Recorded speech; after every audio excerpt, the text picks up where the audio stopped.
Hello, I am Ankita, and last video we have recited Pratham Sarg of Rasmavati, and in this video we gonna discuss about its summary. तो कौरव और पांडव जब छात्रावस्था में थे तब उन्हें शस्त्रास्त्र की शिक्षा देने के लिए द्रोणाचार्य नियुक्त किए गए थे। तो जो राजगुरु जो थे वो तो कृपाचार्य थे, लेकिन वो राजमहल के काम में ही इतना व्यस्त रहते थे कि उनको टाइम नहीं मिल पाता था उनको ट्रेन करने के लिए कि कैसे रणभूमि में लड़ा जाता है। तो उसके लिए जो भीष्म पितामह है उन्होंने द्रोणाचार्य की नियुक्ति की, क्योंकि वे परशुराम के शिष्य रहे थे और वो बहुत अच्छे धनुर्धर्मी थे। तो उनको उनके गुरु के रूप में पांडवों और कौरवों के गुरु के राजगुरु के रूप में नियुक्त किया गया था। स्पेशली पांडव के ज़्यादा फेवर में रहते थे गुरु द्रोणाचार्य। और जो गुरु द्रोणाचार्य थे वो जो कृपाचार्य की जो बहन थी उनके पति थे। तो जब कुमारों की शिक्षा पूर्ण हो गई तब उनके रण कौशल का जनता के समक्ष प्रदर्शन करने को एक सार्वजनिक आयोजन किया गया। तो जब वो उनका लर्निंग पीरियड ख़त्म हुआ तो उन्होंने क्या सीखा है, कितना वो स्किलफुल है रणभूमि के लिए, इसके लिए उनका एक प्रोग्राम ऑर्गेनाइज़ किया गया बहुत बड़ा। तो उसी प्रोग्राम में, उसी कार्यक्रम में जहाँ पांडवों की विशेषकर अर्जुन की बहुत तारीफ हो रही थी, उसके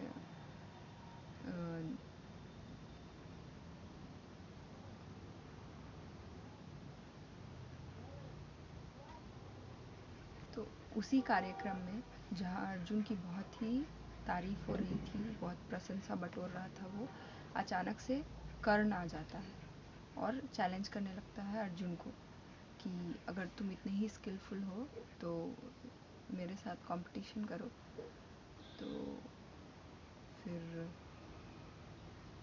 सब लोग बोलने लगते हैं कि तुम कौन हो, तुम्हारा जात क्या है और तुम्हें कैसे हम अलाउ करें, ये एक प्रिंस है और तुम प्रिंस के साथ, तुम तो सूत पुत्र हो, सारथी के बेटे हो तुम, तो तुम्हें नहीं अलाउ करेंगे हम।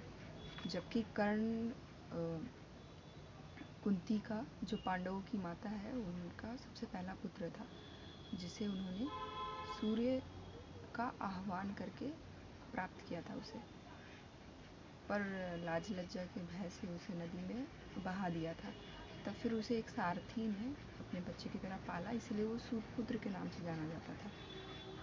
तो इसीलिए उसे सारे लोग बोलने लगे, जो कृपाचार्य हैं, राजगुरु जो है, कि तुम्हारा तो स्टेटस मैच नहीं करता है, तुम किस हक से लड़ोगे, ना तुम्हारे पास कोई राज है, एक तो तुम हो ही सूतपुत्र।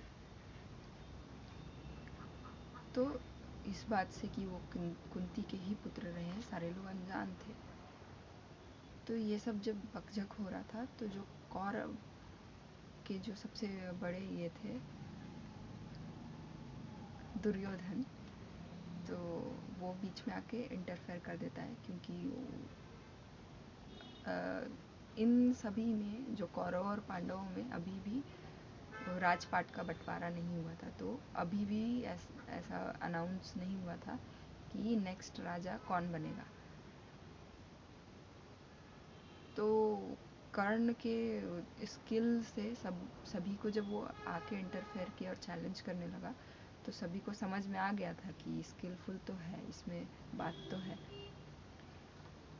तो दुर्योधन क्या करता है कि उसको अंग देश दे देता है कि चलो एक राज हम तुमको दिए, ये भी राज अधिकारी हो गया, अब तो स्टेटस मैच हो गया। तो इस बात पे बहुत बहस होती है वहाँ पे।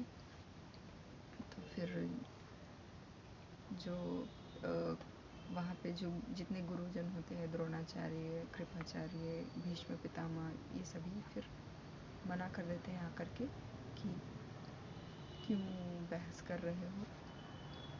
सो अभी तो शाम भी हो गई है और क्योंकि कार्यक्रम इतना लंबा रहा तो पांडवों को कहते हैं कि तुम लोग थक भी गए होगे, चलो आराम कर लो, ये करके टाल देते हैं।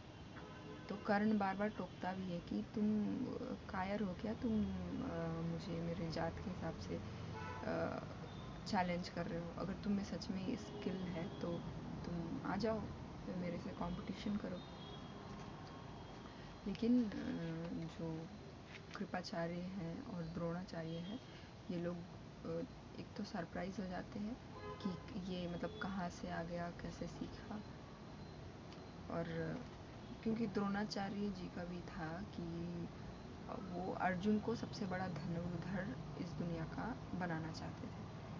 तो कर्ण का इस तरह से आना और इतना उसमें स्किल होना और चैलेंज भी करना, तो वो उनके लिए थोड़ा सरप्राइजिंग था।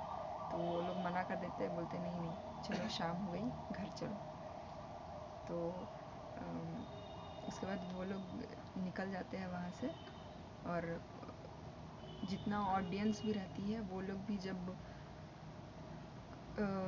कर्ण आता है, उससे पहले तो अर्जुन का तारीफ हो रहा था, लेकिन जब कर्ण आता है तो उसका धनुर्धर जैसा वो है, तो उसकी भी बहुत तारीफ होने लगती है। तो जब सब घर भी जाते हैं तो सब उसी का तारीफ करते करते जाते हैं कि अरे कितना अच्छा धनुर्धर है। और उसके बाद कर्ण वहाँ पे दुर्योधन से इतना वो हो जाता है, एक तरह से मोहित हो जाता है कि इतना हमको सब क्वेश्चन कर रहा था, इतना मुश्किल घड़ी में तुमने मुझे एक राज दे दिया, तो अब से हम दोनों एक आत्मा दो शरीर हो गए हैं, और जब कभी भी हेल्प की ज़रूरत होगी तो मैं हाजिर रहूँगा, कुछ भी करूँगा।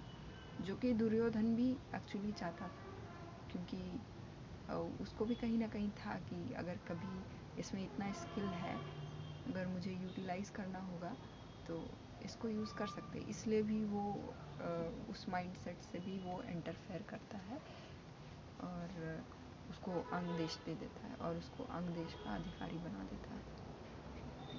तो जब शाम हो ही गया था, सारे लोग निकल ही गए थे, तो कुंती भी वहाँ पे थी मौजूद, वहाँ भी वो आई हुई थी। तो वो दूर से तो देख ही रही थी, उसको तो था ही पता कि ये जो कर्ण जो है ये मेरा ही पुत्र है। पर उसे इतना हिम्मत नहीं होता है कि वो कृपाचार्य से कह दे कि ये मेरा ही पुत्र है।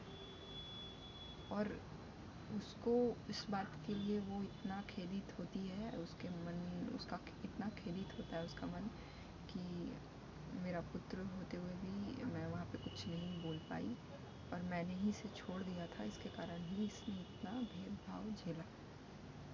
तो इतना ही है प्रथम सर्ग में। Thank you.